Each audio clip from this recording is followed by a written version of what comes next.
నమస్తే శ్రీమాత్రే నమః శ్రీ కృష్ణాయ నమః. హిట్ టీవీ, ఆహా భక్తి టీవీ ప్రేక్షకులకు స్వాగతం, సుస్వాగతం. ఇంగ్లీషు కాలమాన ప్రకారము అనగా ఇంగ్లీషు క్యాలెండర్ ప్రకారము ఈరోజు కొత్త సంవత్సరము 25 నుంచి 26లోకి అడుగు పెట్టేశాము. ఏది ఎక్కువ, ఏది తక్కువ అనేది కాకుండా అన్ని రకాలు చూసాము. అయితే ఇప్పుడు 25లో మనం పడ్డ కష్టాలన్నీ అలాగే ఉంటాయా? లేదు 26లో మెరుగ్గా ఉంటుందా? అనే ఆశ అందరికీ ఉంటుంది గదా! అయితే ఓవరాల్‌గా పంచాంగం ప్రకారము ఉగాదికి మనం చెప్పుకునేది గ్రహస్థితులు మారతాయి, గ్రహాలు మారతాయి కాబట్టి ఆ ఫలితాలు వేరేగా ఉంటాయి. మరి ఇంగ్లీషు క్యాలెండర్ ప్రకారం మనకి జనవరి 1 అనంగానే ప్రతి ఒక్కళ్ళకి కొత్త సంవత్సరం అని అనిపిస్తుంది. అయితే ఈ కొత్త సంవత్సరంలో మనకి ఎలా ఉండబోతోంది అంటే కనుక సూర్యుడిని లెక్కలో తీసుకోవాలి.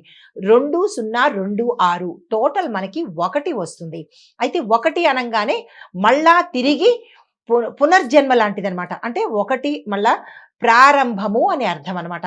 అది దేనికైనా సరే, కర్మకైనా, సంతోషానికైనా, సుఖానికైనా, ఆర్థికంగా అయినా ఏదైనా సరే మళ్ళా తిరిగి పునఃప్రారంభము. సంఖ్యల ప్రకారం మనకి 1 నుంచి 9 వరకు ఆ 9 అనే సంఖ్యతో మళ్ళా ఎండ్ అయిపోయి 1 నుంచి మనకి కొత్తగా నూతనంగా అన్నీ చక్కగా ఉండబోతోంది. సూర్యుడు అధిపతిగా ఉంటున్నాడు సంవత్సరాన్ని ప్రకారం అనమాట. అయితే సూర్యుడు ఏమిస్తాడు అంటే కనుక ఆరోగ్యాన్ని ఇస్తాడు, రాజ సౌకర్యాలు ఇస్తాడు, రాజ పదవులు ఇస్తాడు. రాజ పదవులు అంటే రాజు అని కాదు, పదవులు ఇస్తాడు, ప్రమోషన్స్ ఇస్తాడు. ఇలాగా అన్నీ ఆయన ఇచ్చేదే తప్ప తీసుకునేదేమీ ఉండదు. అది ఏంటంటే గోచార రీత్యా. అయితే ఇప్పుడు మనము జనవరి 1, 2026లోకి అడుగు పెట్టేశాము. ఈ ఈ సంవత్సరంలో మనకి ఎలా ఉండబోతోంది అనే అంశంతో పాటుగా ఈరోజు అనగా జనవరి 1వ తారీఖు గ్రహస్థితులు ఎలా ఉన్నాయి, ఆ గ్రహాల యొక్క ప్రభావము మేషాది ద్వాదశ రాశుల వారికి ఎలా ఉండబోతోంది అనేది మనము తెలుసుకుందాము. గ్రహస్థితులు 2026 జనవరి 1వ తారీఖు సూర్యుడు ధనస్సు రాశిలో అనగా మకర సంక్రాంతిలో ప్రభావాన్ని ఎక్కువగా చూపిస్తున్నాడు. చంద్రుడు ప్రతిరోజు రాశి మార్చుకుంటూ ఉంటాడు కాబట్టి మనకి మానసిక ప్రశాంతత కానీ, మానసిక ఊగిసలాట కానీ ఉండేందుకు అంటే మనకారకుడు కాబట్టి మనసు మీద ప్రభావాన్ని చూపిస్తాడు. బుధుడు ధనస్సు, మకరము ఈ మధ్యలో ఉండడం మూలంగా ఆలోచనలో ఒక క్లారిటీ అనేది ఉంటుందన్నమాట. స్పష్టత ఉంటుంది. ఇలా చేయేస్తే చక్కగా ఉంటుంది అనే ఒక క్లారిటీ అనేది ఇవ్వబోతున్నారు. శుక్రుడు మకరము లో సంచరిస్తున్నాడు కాబట్టి మనకి ధనము, సుఖాలు, సంబంధాలు అనగా రిలేషన్స్ మీద మంచి ప్రభావాన్ని చూపిస్తున్నాడు. కుజుడు మిథునంలో ఉండడం మూలంగా వాగ్వాదాలు, వేగంగా నిర్ణయాలు తీసుకోవడము, ఫాస్ట్ డెసిషన్స్ అనమాట, ఇలాంటి వాటి మీద ప్రభావాన్ని చూపిస్తున్నాడు. గురుడు వృషభంలో ఉండడం మూలంగా స్థిరత్వము, ధనాభివృద్ధి అంటే ధనము ఎక్కువగా ఉండేటట్టుగా వచ్చేటట్టుగా గోచరిస్తుంది. శని భగవానుడు కుంభంలో ఉండడం మూలంగా కర్మ ఫలితాలు, మంచి కర్మ అయితే మంచి ఫలితాలు, చెడు కర్మ అయితే కనుక అంటే చెడ్డ పనులు చేసి ఉంటే చెడు అనుభవించేది తథ్యము. ఎందుకు అంటే కనుక శని భగవానుడు కర్మకారకుడు కాబట్టి. అయితే రాహు కేతువులు మీనము, కన్యాలో సంచారం చేస్తున్నారు. ఈ సంచార ఫలితాలు మానసిక విశ్లేషణ అంటే మంచి చేశామా, చెడు చేశామా అనే మానసిక విశ్లేషణను కలిగిస్తాడనమాట. దీంతో పాటు ఆధ్యాత్మికత కూడా ఎక్కువగా ఉండేటట్టుగా గోచరిస్తుంది. దాన ధర్మాలు, పుణ్యకార్యాలు, దైవ దర్శనాలు ఇలాంటివన్నీ చేసుకోవడానికి అవకాశం ఉంటుందన్నమాట. అయితే ఈ యొక్క ఫలితాలు, ఈ గ్రహాలు ఇచ్చే ప్రభావాలు మేషరాశి వారికి ఎలా ఉండబోతోంది అంటే కనుక ఈరోజు ఈ కాలంలో అంటే ఈ సమయంలో చేసే ఉద్యోగ వ్యాపార విషయాలలో ఒత్తిడి ఎక్కువగా పెరుగుతుంది. అధిక బాధ్యతలు కూడా అప్పగించే అవకాశం కనబడుతుంది. తండ్రి సంబంధిత విషయాలు కొంత ఆలోచించవలసిన పరిస్థితి ఏర్పడుతుంది. అది ఆరోగ్యరీత్యా కావచ్చు, లేదా అంటే కెరియర్ పరంగా కావచ్చు, కుటుంబ పరంగా కూడా కావచ్చు. అయితే సూచన ఏంటంటే కనుక ఈరోజు ఈ మేషరాశి వారు ఆవేశంగా అయితే ఎప్పుడూ మాట్లాడకండి. కొన్ని ఇబ్బందులు వచ్చే అవకాశం ఉంది. అధిక ఖర్చులు కూడా మీకు వస్తాయి. వాటికి కొంచెం దూరంగా ఉండే ప్రయత్నం చేయండి. మరి పరిహారం ఏంటి అంటే కనుక హనుమంతుడి ఆలయానికి వెళ్ళి అక్కడైనా లేదా మీ గృహంలో అయినా హనుమాన్ చాలీసా కనుక చదివితే కనుక మంచి జరిగే అవకాశం కనబడుతోంది. ఎర్రని పువ్వులతో స్వామివారిని ఆరాధించే ప్రయత్నం చేసుకోండి. తదుపరి రాశి వృషభ రాశి. ఈ రాశి వారికి ధనలాభ యోగము ఈ రోజు చాలా ఎక్కువగా కనబడుతోంది. అయితే గురు అనుకూలంగా ఉండడం మూలంగా కుటుంబాల్లో శుభవార్తలు వినేందుకు, శుభకార్యాలకు సంబంధించినటువంటి చర్చలు జరిపేందుకు అవకాశాలు ఎక్కువ కనిపిస్తున్నాయి. అయితే ఆస్తి విషయాల్లో కాస్త ముందడుగు వేస్తారు. కొనుగోలు కొనుగోలు కావచ్చు, స్థిరచరాస్తులు మీ పేరిట అంటే మీకు అనుకూలంగా తీర్పులు రావచ్చు. ఇలాంటివి జరిగేందుకు అవకాశాలు కనబడుతున్నాయి. అయితే సూచన ఏంటంటే కనుక అహంకారాన్ని తగ్గించండి. ఇందులో మీ ప్రజ్ఞ అసలు ఏమీ లేదు. కాలాన్ని బట్టి, మీ యొక్క కర్మల్ని బట్టి జరిగే అంశాలే తప్ప అది మీ ఘనత కాదు, మీ యొక్క ప్రజ్ఞ కాదు. అయితే అహంకారాన్ని తగ్గించి పెద్దల యొక్క సూచన తప్పనిసరిగా ఈ రాశిలో ఉండేవారు పాటించుకోవాలి. మీకు చెప్పదగిన పరిహారం ఏంటంటే కనుక పసుపుని దానంగా చేస్తూ మీ యథాశక్తి దానంగా ఇచ్చుకుని దక్షిణామూర్తిగా స్తోత్ర పారాయణ ఒక్కసారైనా చేసినట్టయితే కనుక కొంత గురుబలం పెరిగే అవకాశం కనబడుతుంది. తదుపరి రాశి మిథున రాశి. ఈ రాశి వారికి ఈరోజు కుజుడు ప్రభావం వల్ల మాటల మీద ఎక్కువ ప్రభావం పడి సమస్యలు వచ్చే అవకాశం ఎక్కువ కనబడుతుంది. చాలా జాగ్రత్తగా ఉండండి. ఏ రంగంలో ఉన్న వాళ్ళైనా సరే.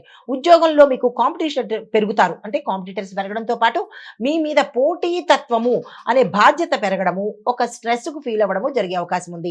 ప్రయాణ సూచనలు గోచరిస్తున్నాయి. దానికి సంబంధించిన ప్రణాళికలు వేసుకోండి. శుభప్రదంగా ఉండబోతుంది. అయితే ఈ రోజు మీకు చెప్పదగిన సూచన ఏంటంటే కనుక వివాదాలకు దూరంగా ఉండండి. మీరు ఏ రంగంలో ఉన్న వాళ్ళైనా సరే అక్కడ గొడవ జరుగుతోంది అంటే పక్కకి వెళ్ళిపోయే ప్రయత్నం చేసుకోండి. రహస్య విషయాలు మీకు ఎవరైనా పాపము దాచుకుంటాడు అని ఎవరైనా సీక్రెట్స్ చెప్తే కనుక ఆ విషయాల్ని అలాగే ఉంచండి. అంతేకాని పక్క వాళ్ళకి చెప్పేసో బయట పెట్టే ప్రయత్నం చేయకండి. ఆ యొక్క కర్మను కూడా మీరు తీసుకోవాల్సిన పరిస్థితి ఏర్పడుతుంది. వాళ్ళు నమ్మి చెప్పినప్పుడు ఆ నమ్మకాన్ని ఉంచుకోండి. అయితే మిథున రాశి వారికి పరిహారాలు ఏంటంటే కనుక ఈరోజు గణపతిని ఆలయ దర్శనం చేసుకుని గణపతి ప్రార్థన చేసినట్టయితే కనుక మంచి జరిగే అవకాశం కనబడుతోంది. ఆకుపచ్చని వస్త్రాలను సాధ్యమైనంత వరకు ధరించే ప్రయత్నం చేసుకోండి. తదుపరి రాశి కర్కాటక రాశి. ఈ రాశి వారి యొక్క ఫలితాలు మానసిక ఒత్తిడి పెరిగేందుకు అవకాశాలు ఎక్కువ కనబడుతున్నాయి. కుటుంబ బాధ్యతలు కూడా ఎక్కువ అవుతాయి. ఆరోగ్యం మీద శ్రద్ధ పెట్టే ప్రయత్నం చేసుకోండి. సూచన ఏంటంటే కనుక అతిగా దేన్ని ఆలోచించద్దు. ఈ ఒక్కరోజు ఆలోచనలను పక్కన పెట్టి కాస్త మీ పరిధిలోనే ఉండేటట్టుగా చూసుకోండి. నిద్ర ఆహార నియమాలు పాటించుకునే ప్రయత్నం చేసుకోండి. మీకు చెప్పదగిన పరిహారము సోమవారం రోజు కానీ ఈ రోజు కానీ మీ పేరిట శివాభిషేకం చేయించుకుని రుద్రాక్ష ధారణ చేసినా పర్వాలేదు. లేదు మాకు రుద్రాక్షలు మంచివి దొరకట్లేదు, ఇబ్బందిగా ఉంది అనుకున్నప్పుడు రుద్రాక్ష మాలతో ఓం నమ శివాయ అనేది 108 సార్లు చెప్పే ప్రయత్నం చేసుకోండి. తత్సమానమైన ఫలితం వస్తుంది. తదుపరి రాశి సింహరాశి. ఈ రాశి వారికి ఉద్యోగంలో గుర్తింపు లభించడంతో పాటు నాయకత్వ లక్షణాలు కూడా మీలో పెరిగే అవకాశం కనబడుతోంది. మీ యొక్క నాయకత్వ లక్షణాలు వెలుగులోకి కూడా వచ్చే అవకాశం కనబడుతోంది. దీంతో పాటు సంతాన సంబంధిత శుభవార్తలు కూడా వినేందుకు అవకాశాలు కనబడుతున్నాయి. సూచన ఏంటంటే కనుక అహంకారాన్ని నియంత్రించుకొని ఈగో యాటిట్యూడ్లు ఇలాంటివి వదులుకునే ప్రయత్నం చేసుకోండి. సహోద్యోగులతో మంచిగా మెలిగే ప్రయత్నం చేయండి. అయితే మీకు చెప్పదగిన పరిహారము సూర్యనారాయణమూర్తికి మీరు ఎక్కువగా ప్రార్థన చేసుకోవాలి. మీరే కాదు 12 రాశుల వాళ్ళు ప్రత్యేకంగా మీ పరిహారాలతో పాటుగా ఈ సంవత్సరం మనం సూర్యుడిని ఎక్కువగా ఆరాధించాలి 26 డిసెంబర్ 31 వరకు. అయితే మీ యథాశక్తి గోధుమలను దానంగా చేసినట్టయితే కనుక మంచి జరిగే అవకాశం ఉంది. తదుపరి రాశి కన్యా రాశి. ఈ రాశి వారికి రాహు ప్రభావంతో అనవసరమైన ఆందోళనలు, ఒత్తిడి, భయము గురి అయ్యేటట్టుగా అంటే వీటన్నిటికీ గురి అయ్యేటట్టుగా కనబడుతుంది. కొంత జాగ్రత్తలు తీసుకోండి. అయితే పనుల్లో ఆలస్యం అవుతుంది. అనారోగ్య సూచనలు చాలా ఎక్కువ కనబడుతున్నాయి. జాగ్రత్తలు తీసుకోండి. సూచన ఏంటంటే కనుక అనుమానాలు తగ్గించండి. ప్రతి ఒక్క విషయాన్ని భూతద్దంలో పెట్టి పరిశీలించే ప్రయత్నం చేయకండి. క్యాజువల్గా ఉండే ప్రయత్నం చేయండి. లేదు అంటే కనుక ఈ ఇంపాక్ట్ మీ యొక్క హెల్త్ మీద పడే అవకాశం ఉంది. మీకు చెప్పదగిన పరిహారము ఈ రోజు విష్ణు సహస్రనామ పారాయణ చేయడం కానీ లేదా మాకు అవకాశం లేదు అని అనుకున్న వాళ్ళు ఏదైనా ఒక విష్ణునామాన్ని తీసుకుని 108 సార్లు చదివే ప్రయత్నం చేసుకోండి. తదుపరి రాశి తులారాశి. ఈ రాశి వారికి శుక్ర ప్రభావంతో ప్రేమ, దాంపత్య జీవితము, తర్వాత సత్సంబంధాలు కలిగే అవకాశము, మెరుగుపడే అవకాశము గోచరిస్తున్నది. అయితే వ్యాపారంలో లాభాలు ఉన్నాయి. దానికి సంబంధించిన ప్రయత్నాలు చేసుకోవచ్చు. సూచన ఏంటంటే కనుక ఏది ఆలస్యం చేయకండి. నెంబర్ 2, ఏదైనా నిర్ణయం తీసుకున్నప్పుడు ఒక క్లారిటీ తీసుకోండి. ఆ క్లారిటీగా క్లియర్గా నిర్ణయం తీసుకున్నట్టయితే కనుక ఉత్తరోత్తర సక్సెస్ అయ్యే అవకాశాలు కనబడుతోంది. దీనిలో అస్సలు డిలే చేయకండి. అయితే మీకు చెప్పదగిన పరిహారము లక్ష్మీ అమ్మవారికి 108 నామాలతో పూజ చేసుకోవడంతో పాటు తెల్లని పువ్వులను అమ్మవారికి సమర్పించే ప్రయత్నం చేయండి. తదుపరి రాశి వృశ్చిక రాశి. ఈ రాశి వారికి రహస్య శత్రువుల వల్ల చాలా ఇబ్బందులు వచ్చే అవకాశం కనబడుతోంది. ఆర్థిక లావాదేవీల్లో అంటే డబ్బు పరంగా మీరు ఏదైనా ట్రాన్సాక్షన్స్ చేసేటప్పుడు చెక్కులో కానీ లేదంటే మొబైల్ ద్వారా కానీ, లేదంటే డబ్బులు క్యారీ చేయడం కానీ, ఇట్లాంటివి ఏమైనా చేసేటప్పుడు కొంత నష్టపోవడం కానీ, పోగొట్టుకోవడం కానీ, తప్పుడుగా అవ్వడం కానీ, మీరు మనీ ట్రాన్సాక్షన్ చేసేటప్పుడు మోసపోవడం కానీ, ఇలాంటివి కొంత ఇబ్బందికరంగా కనిపిస్తోంది. అవి ఏమిటి అనేది మీరు జాగ్రత్తలు తీసుకోండి. సూచన అయితే ఏంటంటే గనక, నమ్మేందుకు ముందుగా ఒక పరీక్ష చేసుకోండి. అది నమ్మాలా? వద్దా? మనిషిని కానీ, దేన్నైనా కానీ. అంటే ఒక వ్యక్తిని కానీ, లేదా అంటే మీ సమస్యని కానీ, ఏదైనా సరే నమ్మకంతో చేసుకునే ప్రయత్నం చేసుకోండి. కోపాన్ని నియంత్రించే ప్రయత్నం చేసుకోండి. మీకు చెప్పదగిన పరిహారము సుబ్రహ్మణ్యేశ్వర స్వామి ఆలయ దర్శనం చేసుకొని మీ పేరిట అభిషేకం చేయించుకునే ప్రయత్నం చేసుకోండి. తదుపరి రాశి ధనస్సు రాశి.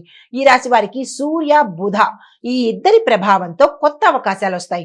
అది మీరు ఏ రంగంలో ఉన్న వాళ్ళైనా సరే చక్కగా మంచి అవకాశాలు వస్తాయి. వాటిని అందుకునే ప్రయత్నం చేయండి. చదువు, ప్రయాణాలు చాలా చక్కగా అనుకూలంగా ఉండబోతున్నాయి. అయితే సూచన అయితే ఏంటంటే కనుక, అతిశయోక్తులకు దూరంగా ఉండండి. ఎవరైనా మీకు భజన చేయడం కానీ, పొగడ్డం కానీ ఇలాంటివి చేసినప్పుడు వారికి దూరంగా ఉండి నవ్వుతూ తిరస్కరించండి. ధర్మ మార్గాన్ని పాటించే ప్రయత్నం చేసుకోండి. పరిహారంగా అరటి చెట్టుకు పూజ చేయండి. అది మీ ఇంట్లో కావచ్చు, పక్క వాళ్ళ ఇంట్లో కావచ్చు, లేదా దేవాలయంలో కావచ్చు. ఎక్కడ అరటి చెట్టు కనపడినా దానికి పూజ చేసే ప్రయత్నం చేసినట్టయితే గురుబలం పెరిగే అవకాశం ఉంది. తదుపరి రాశి మకర రాశి. ఈ రాశి వారికి సూర్యుడు ప్రవేశంతో మీలో, అంటే మీ రాశిలోకి సూర్యుడు రావడంతో పాటు మీలో ఆత్మవిశ్వాసము, ధైర్యము, పనులన్నీ సానుకూలంగాను, ఆరోగ్యంగాను, చక్కని ఫలితాలు, ఉద్యోగంలో మార్పు చేర్పులు, మీరున్న రంగంలో కూడా అభివృద్ధి అనేది గోచరిస్తున్నది. సూచన అయితే ఏంటంటే కనుక, శ్రమ తప్పదు. మకర రాశి వాళ్ళకి ఎప్పుడూ శ్రమిస్తూ ఉండవలసిందే. శ్రమకు తగిన ఫలితము ఇప్పుడు మీరు అందుకోబోతారు. గత కొంతకాలంగా ఇబ్బంది పడుతున్న వాళ్ళకి ఈ సంవత్సరంలో చాలా ఊరట కలిగే అవకాశం కనబడుతోంది. ఇన్ ఆల్ ఆస్పెక్ట్స్, ధనపరంగా, కుటుంబ పరంగా, తర్వాత మీ వ్యాపార పరంగా అన్ని రంగాల్లో ఉన్న వాళ్లకు వృద్ధి అనేది గోచరిస్తున్నది. అయితే ఓర్పుతోనే మీరు ముందుకు సాగే ప్రయత్నం చేయండి. పరిహారంగా శనివారం రోజు, ఈ రోజు నల్ల నువ్వులను దానం చేసినట్టయితే కనుక మంచి జరిగే అవకాశం ఉంది. దీంతో పాటు శని మంత్రాన్ని, ఓం ప్రాం ప్రీం ప్రౌం సహా శనేశ్వరాయ నమః అనే బీజ మంత్రాన్ని కానీ, ఓం శం శనేశ్వరాయ నమః అనే మంత్రాన్ని కానీ మీరు ఎక్కువగా జపించుకునే ప్రయత్నం మనసులో కావచ్చు, లేదంటే మానసికంగా కూడా మీరు చేసుకున్నట్టయితే మంచి జరిగే అవకాశం ఉంది. తదుపరి రాశి కుంభరాశి. ఈ రాశి వారికి శని స్వరాశిలోనే ఉండడం వల్ల మీరు గత కర్మ ఫలితాలను ఈ సమయంలో తీసుకునేందుకు అవకాశం ఉంది. కర్మ ఎవరిని వదలదు కదా. కర్మకు అధిదేవత ఎవరు? కర్మకు అధికారి ఎవరు? శని భగవానుడు. శని భగవానుడు స్వరాశిలోనే ఉండడం మూలంగా మంచి కర్మలైతే సుఖ సంతోషాలు ఉంటాయి. చెడు కర్మలు, అది మనసా వాచా కర్మణ, మీరు ఏ కర్మలైతే చేశారో, చెడైతే చెడు, మంచి అయితే మంచి, ఈ సమయంలో తీసుకునేందుకు, అనుభవించేందుకు అవకాశాలు ఎక్కువ కనబడుతున్నాయి. అయితే నెమ్మదిగా మీకు స్థిరత్వం అనేది వస్తుంది. ఈ సంవత్సరంలో కొంత, ఈ రోజు అంటే ఈ జనవరిలో కొంత ఇబ్బందికరంగాను, గ్రోత్ తక్కువగాను గోచరిస్తోంది. నిరాశ పడకండి. సూచన ఏంటంటే కనుక, అవసరానికి మించి బాధ్యతలు నెత్తికి ఎత్తుకునే ప్రయత్నం చెయ్యకండి. అయితే పరిహారంగా పేదవాళ్లకు అన్నం దానం చేసినట్టయితే, అన్నదానం చేయడం కానీ, బియ్యాన్ని దానం చేయడం కానీ, పేదలకు వృద్ధాశ్రమంలో మీ తరపున అన్న సంతర్పణ చేయడం కానీ, ఇలాంటివి చేసినట్టయితే కనుక మంచి జరిగే అవకాశాలు ఉన్నాయి. తదుపరి రాశి మీనరాశి. ఈ రాశి వారికి రాహు ప్రభావంతో ఆధ్యాత్మిక ఆలోచనలు వస్తాయి. తరువాత ఖర్చులు కూడా అధికంగా వచ్చే అవకాశం కనబడుతోంది. ఖర్చుల్ని నియంత్రించుకునే ప్రయత్నం చేసుకోండి. సూచన అయితే కనుక, భ్రమలోకి లోను కాకండి. అంటే ఎలూజినేషన్ లో ఉండద్దు. ధ్యానం సాధ్యమైనంత ఎక్కువగా చేసుకునే ప్రయత్నం చేయండి. పరిహారంగా విష్ణు భగవానుడికి పూజ చేసుకోవడంతో పాటు పసుపు తిలకాన్ని ధరించే ప్రయత్నం చేయండి. స్త్రీలైతే కుంకుమగాను, అంటే కుంకుమ బొట్టు ఎలాగైతే పెట్టుకుంటారో అలాగా భ్రూమధ్యంలో, అనగా రెండు కనుబొమ్మల మధ్య బొట్టు పెట్టుకునే ప్రయత్నం చేయండి. పురుషులు కూడా అక్కడే భ్రూమధ్యంలోనే, అనగా రెండు కనుబొమ్మల్లోనూ పసుపుని తిలకంగా, అంటే బొట్టుగా పెట్టుకునే ప్రయత్నం చేసుకోండి. మంచి జరిగే అవకాశం ఉంది. పసుపు రంగుకు అధిపతి గురువుడు కాబట్టి గురుడు బలాన్ని మీరు పొందేందుకు అవకాశాలు ఏర్పడుతున్నాయి. ఇది మేషాది ద్వాదశ రాశుల వారికి చెప్పదగినటువంటి గోచార రీత్యా ఫలితాలు, సూచనలు, పరిహారాలు. అయితే ఓవరాల్గా జనవరిలో మనకి కర్మ ఫలాలను అర్థం చేసుకునే సమయము. అంటే 25లో మనం ఏం తప్పులు చేశామో వాటిని తీరుబడిగా ఈ సంవత్సరము, అందులోనూ జనవరి నెలలోనూ అనుభవించేందుకు తీరిక సమయం దొరుకుతుంది. ఓర్పు, నియమాలు, ఆధ్యాత్మికత. కనీసం ఈ సంవత్సరమైనా దయా, జాలి, దైవత్వము, మానవత్వ గుణాలు ఇలాంటివి పెంపొందించుకుంటే, కర్మ భగవానుడు శని భగవానుడు కాబట్టి ఆయన కరుణించే అవకాశాలు కనబడుతున్నాయి. ఇవి ఈ రాశిలో ఉండే వారికి చెప్పదగినటువంటివి. నమస్తే.